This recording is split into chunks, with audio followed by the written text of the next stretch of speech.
It was a call that lasted only 12 seconds, just a dozen ticks of the clock, but in that small slice of time, everything changed. The call came into the Aurora police station just after midnight. A single ring, then a voice. Not a cry for help, not a scream of fear. Something cold, something that didn't belong. This whisper in the dark would unravel a mystery that began long before the phone ever rang. The night was like any other December night in Aurora. Cold, crisp, peaceful, or so it seemed. But peace is fragile, a thin veneer over secrets. No one in those warm houses could have known what was happening just a few miles away. At the police station, the midnight shift was quiet. Coffee brewing, radios crackling with routine. The phone that lit up wasn't the emergency line. The dispatcher expected something ordinary. What she got was the beginning of the longest night of her career. It began not with a bang, but with a quiet, deliberate message. A message with no emotion, yet filled with a terrible weight. A puzzle made of 3 names and an address. The voice offered no explanation, just words, then silence. But the words remained, a chilling premonition of the darkness about to be uncovered. The 12-second call was over, but its story was just beginning. In Aurora, nothing would ever be the same. Aurora, Colorado, a sprawling suburb east of Denver, a city of neighborhoods and trust. People left their doors unlocked, knew their neighbors, worried about traffic and football, not monsters. That night, snow blanketed the world in silence. Christmas lights twinkled, families slept. It was a picture of suburban peace, but beneath the surface, a different story was being written. The idea that a monster could be among them was unthinkable. This trust was the bedrock of the community, about to be tested in the most brutal way. The quiet streets, the twinkling lights, the sleeping families, all part of a world about to disappear. The phone call was a tremor, a warning of the earthquake to come. The night was dark and deep, holding its secrets close. The call came in at 12:04 a.m. Maria Sanchez, the dispatcher, answered. "Aurora Police, non-emergency," she said. Silence. Then a man's voice, low, even, emotionless. 3 souls, 1855 North Colfax. Their names are Jacob, Sarah, and Michael. That was it. No panic, no anger, no sadness, just a statement of fact. Maria froze. 3 souls. Not people, not bodies, souls. She tried to get more. "Sir, can you tell me your name?" No reply. Just a click. The line went dead. The call lasted exactly 12 seconds. 12 seconds to plant a seed of dread in the heart of the dispatch center. The call, info, a burner phone. Untraceable. The address, an industrial part of town. Who were Jacob, Sarah, and Michael? Why there? Maria played the recording back. The calmness was terrifying. It was the calm of someone in complete control. She'd heard people at their worst, but never anything like this. This was calculated. She alerted her supervisor, her voice trembling. The 12-second call was over, but its echo was just beginning to spread. The officers would soon be on their way. The mystery had begun. Aurora would never sleep the same again. Maria Sanchez couldn't shake the feeling that something was terribly wrong. The voice was a void, detached, observing, almost inhuman. She listened to the recording again and again, her supervisor grim behind her. "What do you make of it?" he asked. "It feels wrong. Like a trap," Maria whispered. Was it a prank? It didn't feel like one. The details were too precise. The doubt was heavy.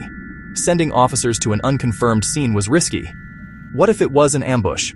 The address was a maze of buildings and dark alleyways.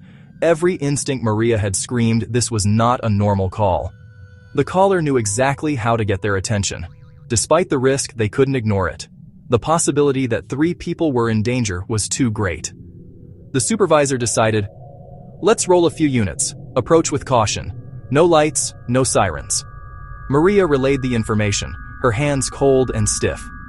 She watched the police cruisers move across the map, heading toward North Colfax. She felt she'd just sent them into the dark, toward a monster she couldn't see. 2 patrol cars slipped silently into the deserted streets of Aurora. Sergeant Miller and Officer Chen had the details. A strange call, an industrial address, 3 names. They drove without lights or sirens, ghosts in the sleeping city. The warehouse district was a desolate maze at night. Streetlights cast long, shifting shadows. Every alley looked like a threat. Nearing 1855 North Colfax, they slowed. The building was a large, windowless warehouse. Abandoned. No lights, no cars, no sign of disturbance, no sign of life. Miller and Chen parked a block away, approaching on foot, hands on their weapons. The silence was absolute, broken only by the crunch of boots on snow. They circled the building. No forced entry, no broken windows. It was sealed shut. For a moment, they wondered if it was a hoax, but the voice from the call echoed, "3 souls." They couldn't just leave. They had to know what was inside. They had to open the door. The unknown waited in the dark. Waited in. Sergeant Miller found the service door, unlocked. He exchanged a look with Chen. An unlocked door was never a good sign. Miller pushed it open, flashlight cutting through the darkness. The warehouse was vast, empty except for old pallets and machinery. Silence pressed in, broken only by the hum of radios. They moved deeper, senses on high alert. Then Miller's light found them. In the center of the room, 3 figures, not scattered, not in disarray, arranged, deliberately, side by side, hands folded on their chests, fully clothed, no blood, no struggle. It was a scene of perfect, terrifying order. Less a crime scene, more a solemn ceremony. The officers approached, hearts pounding. A man, a woman, a younger man. Jacob, Sarah, and Michael. The names from the call. They checked for pulses, already knowing the answer. There were none. The 3 souls were gone. The scene was exactly as described, a quiet, orderly tableau of death. The darkness had spoken. The crime scene was chilling in its precision. Jacob and Sarah Miller and their son Michael laid out with an almost artistic purpose. Shoes placed neatly beside them, no defensive wounds, no signs of restraint. The coroner's report, a fast-acting, untraceable poison. They'd been gone for hours before the call. Investigators found nothing, no prints, no fibers. The scene was surgically clean. The Millers were ordinary, well-liked, with no enemies or secrets. Why were they here? The lack of violence was the most disturbing part. This was control, not chaos. The arrangement was a message, but what did it mean? No motive, no weapon, no suspect. Only the calm, collected voice on the recording. The story hit the news and fear swept Aurora. The order, the lack of struggle. Terrifying. This was the work of a cold, calculating mind. People started locking their doors, looking at neighbors with suspicion. The case of the 3 souls had shattered Aurora's peace. Weeks passed. The investigation stalled. The only clue: the voice. They played the 12-second recording for everyone, ran it through software. Nothing. Then, a breakthrough. A retired dispatcher in Florida heard the call on the news. He recognized the voice. David Fuller, a former dispatcher at Aurora's own center.